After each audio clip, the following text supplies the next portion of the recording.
Web browser. तो web browser का use generally आप लोग करते ही होंगे। तो आज हम लोग यही जानेंगे कि वेब ब्राउज़र आखिर होता क्या है और ये काम कैसे करता है और इसमें क्या-क्या आप सावधानी बरत सकते हैं। ओके, तो चलिए जानते हैं वेब ब्राउज़र आखिर होता क्या है। तो वेब ब्राउज़र के लिए यहाँ पे एक स्टैंडर्ड डेफिनेशन लिखा गया है, वो स्टैंडर्ड डेफिनेशन को हम पढ़ते हैं और समझने का कोशिश करते हैं कि वेब ब्राउज़र आखिर होता क्या है। तो a web browser is a software application. ये क्या है? वेब ब्राउज़र मेरा एक सॉफ्टवेयर एप्लीकेशन होता है जो कि अलाउ करता है यूज़र को एक्सेस करने के लिए और देखने के लिए वेबसाइट को। ठीक है? तो a web browser is a software application that allow user to access and view website on the internet. Internet पे जो भी मेरा वेबसाइट मौजूद है, जो भी प्रेजेंट है, उसको देखने के लिए और उसको यूज़ करने के लिए मेरा जो भी है वेब ब्राउज़र हेल्प करता है। ओके, वेब ब्राउज़र क्या होता है वो मालूम चल गया। अब यह जानते हैं ये वेब ब्राउज़र तो क्या हो गया, वो क्या है मालूम चल गया। अब वेब ब्राउज़र का क्या क्या एग्जाम्पल है वो भी समझते हैं। तो आप जनरली यूज़ करते होंगे क्रोम का। तो क्रोम जो आप यूज़ करते हैं वो क्या है, एक वेब ब्राउज़र का एग्जाम्पल है। यहाँ पे टाइप्स ऑफ वेब ब्राउज़र, जैसे कि आप गूगल क्रोम यूज़ करते होंगे, उसका सिंबल कुछ इस प्रकार से रहता है। ये मेरा क्या है, वेब ब्राउज़र का एक एग्जाम्पल है। उसके बाद मोजिला फायरफॉक्स। मोजिला फायरफॉक्स भी एक वेब ब्राउज़र का एग्जाम्पल है। उसको आप जब देखेंगे तो कुछ इस प्रकार का दिखेगा, फायरफॉक्स कुछ इस प्रकार का उसका सिंबल रहेगा। उसके बाद माइक्रोसॉफ्ट इज, तो माइक्रोसॉफ्ट एज जो है उसका कुछ इस प्रकार का सिंबल रहेगा। Safari, safari generally MacBook Apple में रहता है तो वो सफारी कुछ इस प्रकार का रहेगा। ये जो है इस प्रकार का सिंबल रहेगा। फिर ओपेरा है, बहुत सारे यहाँ पे वेब ब्राउज़र है, कुछ कुछ एग्जाम्पल हम यहाँ पे लिए हैं। वेब ओपेरा हो गया। उसके बाद इंटरनेट एक्सप्लोरर, तो इंटरनेट एक्सप्लोरर इस प्रकार का रहता है। उसके बाद ब्रेव, तो ब्रेव का सिंबल कुछ इस प्रकार का रहेगा। उसके बाद टॉर ब्राउज़र, तो टॉर ब्राउज़र को ओनियन भी बोला जाता है, तो इस प्रकार का इसका सिंबल रहेगा। तो कुछ कुछ यहाँ पे हम एग्जाम्पल लिए, जरूरी नहीं इतना ही है। ठीक है, बहुत सारा और भी वेब ब्राउज़र है, लेकिन यहाँ पे जो भी जिसको जो लोग जानते हैं वो यही है।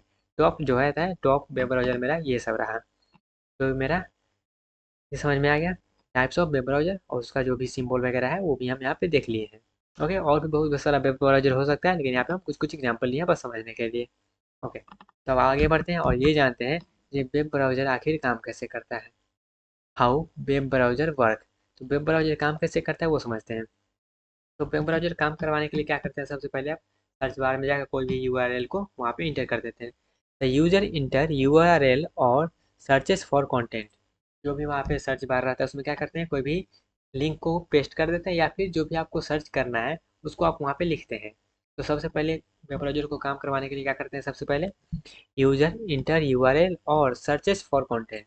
सर्चेस फॉर कंटेंट मतलब जो भी आप वहाँ पे सर्च करना चाहते हैं उसको वहाँ पे लिख दिए हैं।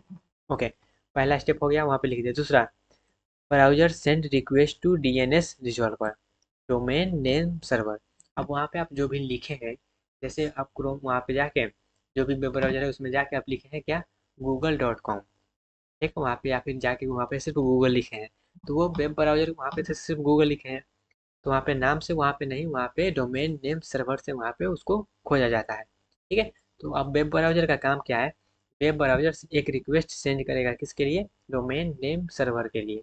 ठीक है, डोमेन नेम सर्वर रिजॉल्वर के पास एक रिक्वेस्ट सेंड करेगा और डोमेन नेम सर्वर जो रिजॉल्वर है वो हमको रिटर्न करके देगा आईपी एड्रेस।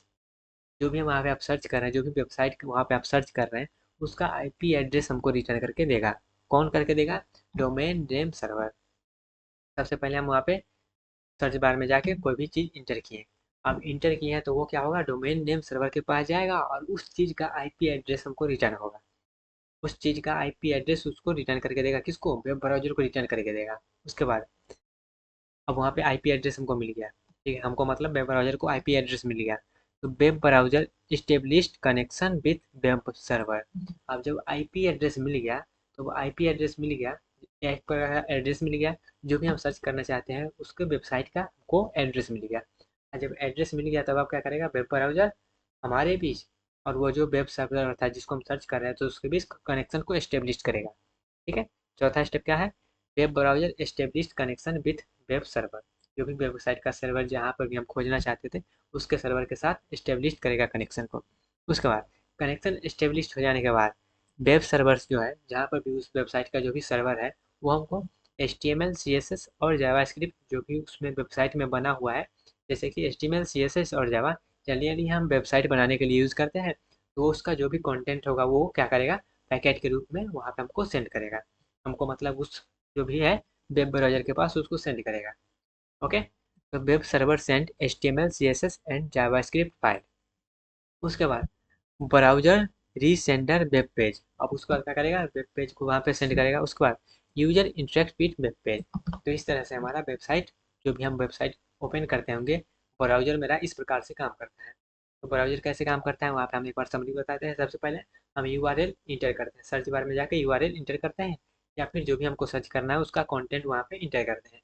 इंटर करने के बाद ब्राउज़र क्या करता है, एक रिक्वेस्ट सेंड करता है किसको, DNS डोमेन नेम सर्वर को क्या करता है, रिक्वेस्ट सेंड करता है। और वो डोमेन नेम सर्वर क्या करता है, हमको IP एड्रेस रिटर्न करके देता है, हमको मतलब वेब ब्राउज़र को। अब ब्राउज़र को जब IP एड्रेस रिटर्न करके दे दिया तो उसके पास अब एड्रेस है, तो एड्रेस तो क्या करेगा, उसके वेब सर्वर से क्या करेगा, कनेक्शन इस्टेब्लिश करेगा। और कनेक्शन इस्टेब्लिश करने के बाद जो भी वेब सर्वर होगा उस वेब ब्राउज़र को HTML, CSS और जावास्क्रिप्ट का फाइल सेंड करेगा। फाइल सेंड करने के बाद क्या होगा, वेब पेज मेरा रेडी हो जाएगा। वेब पेज रेडी हो जाएगा, उसके बाद हम एज ए यूज़र उस वेब पेज से इंटरेक्ट करेंगे। तो इस तरह से वेब ब्राउज़र मेरा काम करता है। ओके, तो आई थिंक आपको वेब ब्राउज़र कैसे काम करता है वो मालूम चल गया होगा। अब थोड़ा सा और आगे जानते हैं। अब वेब ब्राउज़र में जो भी सिक्योरिटी वगैरह होता है उसके बारे में जानते हैं। तो यहाँ पे इंक्रिप्शन, जैसे कि HTTPS, अब यहाँ पे एस मेरा क्या होता है, सिक्योरिटी, यहाँ पे इसको एक्सटेंड होता है, ठीक है। तो इंक्रिप्शन इसमें HTTPS रहता है। उसके बाद secure socket layer, SSL, transport layer security, TLS, password management, fishing protection, malware protection, firewall, regular update and patches. तो इस प्रकार से हम वेब ब्राउज़र को सिक्योर कर सकते हैं, ठीक है। तो यहाँ पे जो भी है आप यहाँ पे बस बेसिक पे जानकारी रखिए, इस प्रकार से हम मेरा जो भी है सिक्योरिटी रहता है। और इसको और डिटेल में आप आने वाली वीडियोज़ में पढ़ेंगे। ओके गाइस, तो सिक्योरिटी के बारे में चल गया। उसके बाद आगे आगे बढ़ते हैं और वेब ब्राउज़र को हम कैसे और ऑप्टिमाइजेशन उसको कर सकते हैं, उसको और कैसे बेहतर बना सकते हैं वो जानते हैं। तो जो भी हम डाटा उसमें जो भी हम इंटर करते हैं, जो भी सर्च करते हैं, उसको वेब ब्राउज़र को जो भी डाटा रहता है उसको हम क्लियर कर देंगे। ये प्रैक्टिस में आपको लाना होगा, या जो भी हम सर्च करते हैं उसको आपको क्लियर करके रखिएगा। डिसेबल अननेसेसरी एक्सटेंशन, जो भी फालतू का एक्सटेंशन आप वेब ब्राउज़र में इंस्टॉल करके रखते हैं उसको डिसेबल कर देंगे। इनेबल है उसको डिसेबल कर देना है, ठीक है। उसके बाद जो भी मेरा वेब ब्राउज़र है उसको रेगुलरली अपडेट करते रहना है, ठीक है। अपडेट करते रहना है ताकि जो भी उसमें बग वगैरह हो वो अपडेट के ज़रिए हट जाए। उसके बाद एड ब्लॉकर का यूज आप कर सकते हैं। तो एड ब्लॉकर का जब यूज करिएगा तो जो भी ऐड वगैरह आता है उसको रोक दे देगा। उसके बाद enable private browsing, enable private browsing मतलब जो भी आप ब्राउज़ करते हैं, जो भी आप सर्च करते हैं उसको आप प्राइवेटली करें।